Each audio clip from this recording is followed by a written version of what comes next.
Bonjour tout le monde, cette vidéo va vous apprendre à dessiner un diagramme de Bode d'une fonction composée de plusieurs fonctions simples d'une manière très simple et efficace. Elle remplace la méthode que vous avez l'habitude de faire qui consiste à dessiner toutes les fonctions comme vous le voyez sur le graphique. On dessine toutes les fonctions, ensuite on fait la superposition sur le graphe. Or cette fonction-là, elle présente, je pense, 4 ou 5 fonctions simples. Et plus vous allez avoir de fonctions à superposer, plus le graphique qui serait encombré, vous n'allez plus pouvoir distinguer les fonctions pour faire la somme. Donc notre méthode, elle se base sur la connaissance des diagrammes de Bode des fonctions simples. Et à travers une somme, on pourrait faire ça sur un brouillon avant de passer le faire sur le papier semi-log. Voilà, donc on va commencer par montrer toutes les fonctions simples connues. Alors, pour les fonctions simples, on commence par l'intégrateur K sur P. C'est une droite inclinée de moins 20 décibels par décade partout. Et la phase, c'est moins 90 degrés. Après, on passe à la fonction K fois P. C'est une droite inclinée de 20 décibels par décade. Et la phase, c'est plus 90 degrés. Après, c'est le premier ordre qui s'écrit sous forme de K sur 1 plus tau P. Il est dessiné avec deux domaines. Donc avant la cassure, c'est horizontal. Après la cassure, c'est moins 20 décibels par décade. Pour la phase avant la cassure, c'est 0. Après, c'est moins 90 degrés. Ensuite, on ira vers la fonction inverse au premier ordre, c'est-à-dire k fois 1 plus tau p. Donc avant la cassure, c'est encore une droite horizontale. Après, c'est une droite inclinée de 20 décibels par décade. Pour la phase avant la cassure, c'est 0. Après, c'est plus 90 degrés. Donc il ne reste plus que le deuxième ordre. On va traiter que le pseudo-périodique et la périodique critique, puisque la périodique il est composé de deux premiers ordres simples. Donc comme vous avez remarqué ici, l'asymptote ou le lieu asymptotique ne changera jamais. C'est toujours une droite horizontale avant la cassure et après c'est moins 40 décibels par décade. Par contre, ce qui change, c'est le lieu réel. Donc vous avez remarqué qu'il y a une résonance à partir d'un moment qu'en fonction de la valeur de xi, on en parlera dans une autre vidéo quand on aura une superposition de fonctions de deuxième ordre avec les fonctions simples. Alors, pour réussir un diagramme de Bode, de quoi vous avez besoin? Alors, pour commencer, il faut connaître les diagrammes de Bode des fonctions simples et usuelles, c'est-à-dire le premier ordre, le deuxième ordre, l'intégrateur, le dérivateur. Bon, on va commencer par une fonction de premier ordre qui s'écrit sous forme de k sur 1 plus tau p. Alors, cette fonction, on va lui donner un tableau 0, moins 1, 0 degré, moins 90 degrés. Bien sûr, le passage de là à là, il est retrouvé par une multiplication par 90 degrés. Donc, c'est un passage simple. Il suffit de multiplier toutes les pentes par 90 degrés. Ceci traduit que la fonction est horizontale avant la cassure 1 sur tau et inclinée de moins 20 décibels par décade après.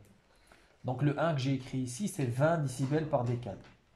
Bon, on pose 1 égale à 20 décibels par décade. Correspond à 20 décibels par décade. Ensuite, l'inverse de cette fonction, c'est k fois 1 plus tau p. Donc celle-là, elle serait identique à la première avec une différence, c'est que c'est 20 décibels par décade. Et celle-là, c'est 0 degré, 90 degrés. Et on peut trouver, si on n'a que deux domaines, on peut connaître la moyenne, donc c'est 45 degrés négatif, et ça c'est 45 degrés positif. Après, pour un intégrateur, donc h de p égale à k sur p, c'est un tableau de moins 1 partout, et moins 90 degrés. Et l'inverse, c'est-à-dire dérivateur, c'est k fois p, donc c'est un tableau de 1 partout, plus 90 degrés. Bien sûr, le passage, c'est toujours une multiplication par 90 degrés. Pour un deuxième ordre, donc si on parle d'une fonction de deuxième ordre, h de p égale à k sur 1 plus t1p fois 1 plus t de p, on n'a pas besoin de faire cette fonction-là, parce que finalement, il est composé de deux fonctions de premier ordre simple. Et ceci, c'est quand le xi il est supérieur à 1 strictement. Si le xi il est inférieur ou égal à 1, vous n'aurez pas besoin de la décomposer. Vous aurez un tableau 0, moins 2, 0 degré, moins 180 degrés. Et la cassure, elle est à oméga 0, la pulsation propre non amortie. Et la moyenne des deux, ça fait moins 90. Donc, avec ces fonctions-là, on peut dessiner n'importe quelle fonction en utilisant une superposition de fonctions. Et c'est ce qu'on verra tout de suite dans l'exercice. Alors, comme exercice d'application qui va montrer l'importance de la méthode, nous avons choisi une fonction qui se compose de 4 fonctions. Donc, 1 plus 20p, c'est 1 plus taux p, on l'a vu tout à l'heure. 1 sur p, et 1 sur 1 plus 0,1p, et 1 sur 1 plus 10p. Donc vous y voyez 4 fonctions. Elle est sous forme canonique, son gain c'est 100. Donc on dessine un tableau à 4 lignes. Chaque ligne correspond à l'une des fonctions. Et les deux dernières lignes, c'est pour représenter le gain de la fonction totale et la phase. Voilà, donc la première ligne c'est 1 plus 200p, etc. Donc on met toutes les fonctions. Après, à chercher les cassures des fonctions et on les met dans l'ordre croissant. La plus petite cassure c'est 1 sur 200, donc c'est la cassure de la première fonction. Ensuite, la deuxième cassure c'est 1 sur 10, c'est la cassure de la troisième fonction. Et puis la dernière cassure c'est 1 sur 0,1, c'est la cassure de la deuxième fonction. Voilà, ces cassures vont définir la fin d'un domaine, début d'un autre pour chacune des fonctions. Et on va mettre des croix qui vont limiter, qui vont nous montrer là où le domaine se termine et là où l'autre domaine commence. Alors donc la première, elle est cassée à 0,005. C'est 1 plus taux p, donc comme on a vu tout à l'heure, avant la cassure, ça doit être 0, et après la cassure, c'est plus 20 décibels par décade. Pour moi, 1, c'est 20 décibels par décade. Pour la deuxième, la cassure, c'est 10. Donc, comme c'est un premier ordre, avant la cassure, c'est 0.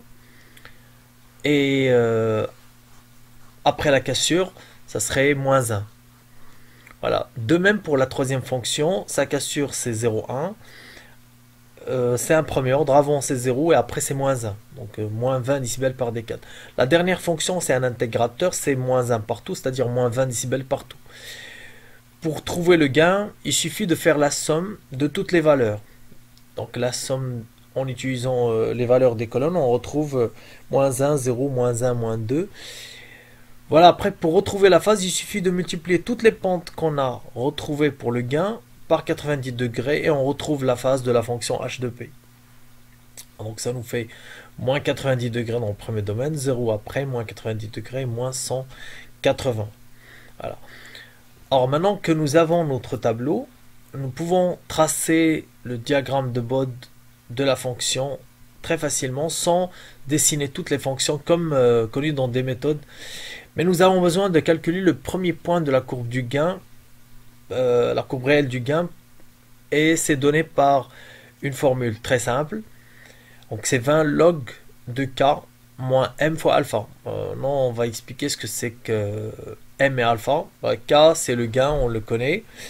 Le gain de la fonction à condition qu'elle soit canonique.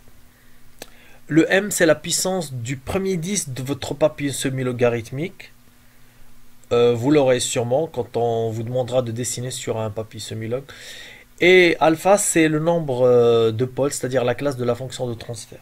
Alors pour le cas actuel, k il est égal à 100. Alors, comme elle est canonique, le produit de plusieurs formes canoniques est une forme canonique.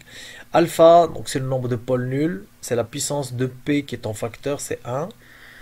Et puis pour le m, bien sûr, il faudrait avoir le papier semi-log pour pouvoir relever la valeur. Donc, sur le papier qu'on nous a donné pour l'exercice, il est indiqué que le 10 il a une puissance de moins 4. Donc le m il est égal à moins 4.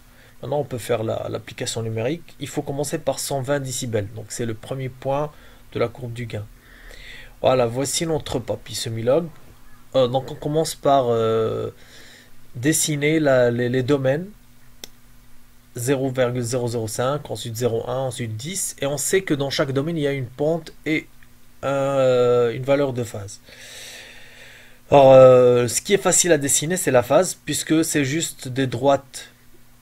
Donc, premier domaine, moins 90 degrés, on remonte pour faire un zéro dans le deuxième domaine, et on descend pour faire moins 90 degrés, moins 180. Pour la phase, on commence par une droite de moins 1 à partir de 120 qu'on a calculé tout à l'heure.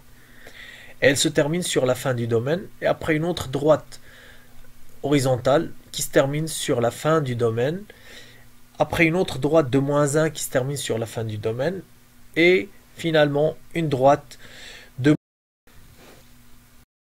Et voilà donc la fonction tracée facilement. C'est une méthode très simple, donc elle est facile à appliquer. Elle remplace l'ancienne méthode qui est en fait basée sur le fait de dessiner toutes les fonctions, ensuite de faire le traçage sur le graphique, ce qui rend la tâche un peu pénible. Donc cette fonction-là, elle vous permet de ne dessiner que votre fonction à la fin, et tout le travail se fait sur un brouillon en réalisant un tableau de superposition. Voilà, donc à la prochaine.